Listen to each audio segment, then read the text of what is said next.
Good morning, Tatan মাম্মার খেলাঘরে স্বাগত। সকালে উঠে আমার ছেলে একটু নাচু করছিল, কারণ টিভিতে আমি সঙ্গীত বাংলায় বাংলা গানগুলো চালিয়েছিলাম। ছোটোবেলায় না কত শুনতাম, ঠিক ছোটোবেলা না, টিনেজার বয়সেই সঙ্গীত বাংলার সাথে ভীষণ কানেক্টেড হয়ে পড়েছিলাম।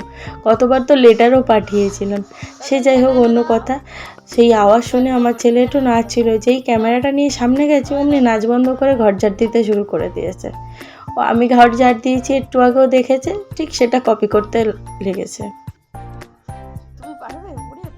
সঙ্গীত বাংলা কথাটা ওঠাতে মনে পড়লো, সঙ্গীত বাংলাতে সেই সময় আমরা যখন ক্লাস 7-8-এ পড়ি, হাওড়া ব্রিজ বলে একটা শো হতো। সেখানে হোস্ট ছিল মোনালিসাদি। তা ওনার কাছে না সবাই ওই বিভিন্ন গানের রিকোয়েস্ট দিয়ে লেটার পাঠাতো। আমি তো রেগুলার বেসিসে 8টার সময় ওদের শো হতো, আমি প্রত্যেকটা দিনই দেখতাম। তো একদিন আমরা প্ল্যান করি বন্ধুরা মিলে ওখানে লেটার পাঠাবো। লেটার লিখি, আমার যে বেস্ট ফ্রেন্ড সে একটা খুব সুন্দর মিকি মাউসের ছবি এঁকেও সব একসাথে প্যাক করে আমরা লেটার বক্সে দিয়ে আসি। দুঃখের বিষয় কি জানেন, যেদিনই ওই এপিসোডটি দেখানো হয় আমি সেই দিনই এপিসোডটি মিস করে যাই। আর আমার জীবনে কখনো সেই জিনিসটা দেখাও হয়নি। মানে আমার যে লেটারটা পড়েছে, আমার আরেকটা বন্ধু সেই সময় সেই এপিসোডটা দেখেছিল। তো সে দেখে বলছিল যে হ্যাঁ, তোদের নাম ওই দিদি বলেছে টিভিতে, সেই গানটাও শুনিয়েছে। যাই হোক, আমার আর দেখা হয়নি, এটাই একটা আফসোস থেকে গেছে। তাতান খেলছে খেলুক, আমি এই ফাঁকে চলে এসেছি কিচেনে। আজ করব বাঁধাকপি চিকেন দিয়ে। আমি আগের একটা ব্লগে দেখিয়েছিলাম গিলে মেটে দিয়ে বাঁধাকপির তরকারি, সেই সময় রেসিপিটা দেখানো হয়নি, তাই ভাবলাম আজ যখন চিকেন দিয়ে বাঁধাকপিটা বানাচ্ছি তা আপনাদের সাথে শেয়ার করি। সেম প্রসেস, কোনো মানে এক্সট্রা অর্ডিনারি কিছু না।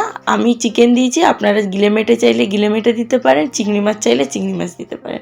বাঁধাকপিটা নিয়ে এসছে বাজার থেকে তাতানের পাপা, কিন্তু বাঁধাকপিটা না বড্ড বড় আর ভেতরটা ফাঁপা মতো।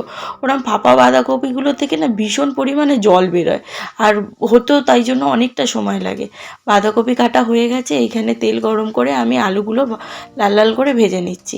আর তার আগে না আমাকে বানিয়ে নিতে হবে গরম মশলা। আমি কেনা গরম মশলা ইউজ করি না, আমি ঘরেই বানিয়ে নিই। গরম মশলা মোটামুটি যেরকম করে সেরকমই, শুধু ওর মধ্যে আমি গোলমরিচ আর জয়িত্রী অ্যাড করে নিয়েছি। ওই শুকনো কলা একটু ভেজে নিয়েছি, গুঁড়ো করে নিয়ে, আর পেঁয়াজটা ততক্ষণে ভাজা হোক।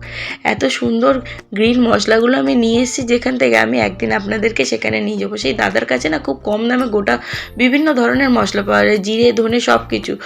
ছোটো ছোটো 10 টাকা করে পাউচ বিক্রি হয়, খুব ইউজফুল। আমি একদিন সোনাপুর মার্কেটে যাব যখন পরের মাসে সদাই কিনতে, তখন আপনাদেরকে সাথে করে নিয়ে যাব। ওই দোকানটা চিনি, যে আশেপাশে থাকো যার পক্ষে সম্ভব সে গিয়ে দাদার দোকান দিয়ে কিনতে পারো।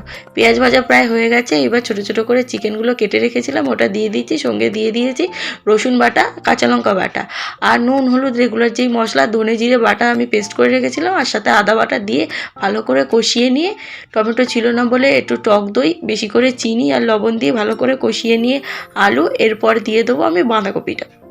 এই বাঁধাকপিটার উপর দিয়ে একটু নুন ছড়িয়ে দিয়ে চাপা দিয়ে রাখলে এতটা বাঁধাকপি কমে যাবে।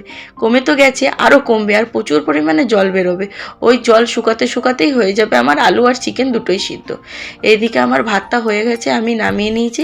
ফ্যান আমি গালতে পারি না, ওই জন্য না এই ছাঁকনি মতোটা কিনে নিয়েছি, এইটাই খুব সুবিধা হয়, একেবারে এক ফোঁটা ফ্যান থাকে না। এই দেখুন কত জল বেরিয়েছে, এই জল মরতে মরতে চলুন আমি চান করে আসি। এই যে চান করতে যাব, পথের মাঝে দেখি আমার ছোট্ট বাচ্চাটা বসে রয়েছে, মুখটা দেখেন একেবারে ভাতের হাঁড়ি করে রেখে দিয়েছে। ওর দুঃখ হলো মা বাবা দুজনেই দুদিকে কাজ করছে, আমি চুচু টিভি দেখবো না, আমাকে কেন ওরা কোলে নিয়ে ঘুরছে না, ওই জন্য বড্ড মুখটা শুকনো করে বসে আছে আমার ছেলেটা। ওর পাপাকে বলে দিয়েছি একটু পরে এসে ওর পাপা কোলে নিয়ে ওকে ঘুরতে যাবে, সেই ফাঁকে আমি চান করে পুজোটা সেরে নিই। আর ওইদিকে আমার বাঁধাকপি তো হচ্ছে হোক। পুজো দিতে এসে ভিডিও করার একটাই কারণ, দেখেন আমার ঘটে কলাটা নেই। আমার সেই কলাচোর এই সপ্তাহেও ঠিক কলাটা চুরি করে নিয়েছে, কিন্তু এই সপ্তাহে কি হয়েছে জানেন, কলাটা তো চুরি করে নিয়েছে কিন্তু কলাটা ছিল কাঁচা, বেচারা একটুও খেতে পারেনি। বাঁধাকপিটা প্রায় হয়ে এসছে, ওই যতটা জল আছে সেটা মারতে হবে। আমি ধনেপাতা কুচিয়ে নিয়ে ওইটা উপর দিয়ে ছড়িয়ে নেবো, আর সাথে একটু ঘি গরম মশলা দিয়ে দেবো। এই যে তাতানের প্লেট রেডি করেছি, এইবার তাতানের অবস্থাটা দেখুন। যেদিন থেকে ঠান্ডা লেগেছে ভাত খাওয়ার নাম শুনে এমনটাই করে। যাই হোক, ওকে খাওয়ানো হয়ে গেছে, যেইটুকুনি খেয়েছে। এইবার বায়না ধরেছে বাবার সাথে অফিস যাবে। কিছুতেই ও আমার কোলে আসতে চায় না। রেগুলারের এই ডিউটি, মানে ওর ডিউটি হয়ে দাঁড়িয়েছে পাপা অফিস যাওয়ার সময় ও এরকম করে বায়না করবে। যাই হোক, বায়না করতে করতে বেচারা অফিসে তো বেরিয়ে গেছে, কিছুটা গিয়ে মনে পড়েছে ওর পুলোভারটাই নেয়নি। আবার ওই মাঠটাট পেরিয়ে রিটার্ন আসছে। আর ছেলের হাসি দেখুন পাপাকে দেখে, ভেবেছে পাপা হয়তো যাবেই না। সব কাজ আমার মিটে গেছে, তাতানবাবু ঘুমাচ্ছে, আমি এসেছি খেতে। বাঁধাকপির তরকারি, একটু শসা, সাথে ডিম ভাজা। চলুন খাওয়া যাক।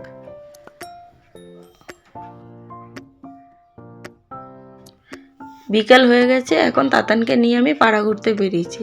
দেখেন কুমড়ো গাছটা কি সুন্দর হয়েছে না রাস্তার ধারে। যাই হোক, যাচ্ছি একটা সুন্দর খেতে, আপনাদেরও নিয়ে যাচ্ছি, চলেন দেখবেন। এই দেখেন কত সুন্দর ধনেপাতা হয়েছে চারিদিকটা।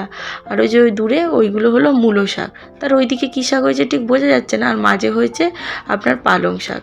ধনেপাতাগুলো দেখে তো আমার চাটনি খেতে ইচ্ছা করছে। যাই হোক, অন্যের বাগান থেকে তো আর খাওয়া যাবে না, নেওয়াও যাবে না। ভিডিওটা তাহলে এখানেই শেষ করছি। কেমন লাগলো আমায় অবশ্যই জানাবেন। ভিডিওটি লাইক করে, সাবস্ক্রাইব করে, শেয়ার করে আমার পাশে থাকবেন। দেখা হচ্ছে পরবর্তী ভিডিওতে। টাটা।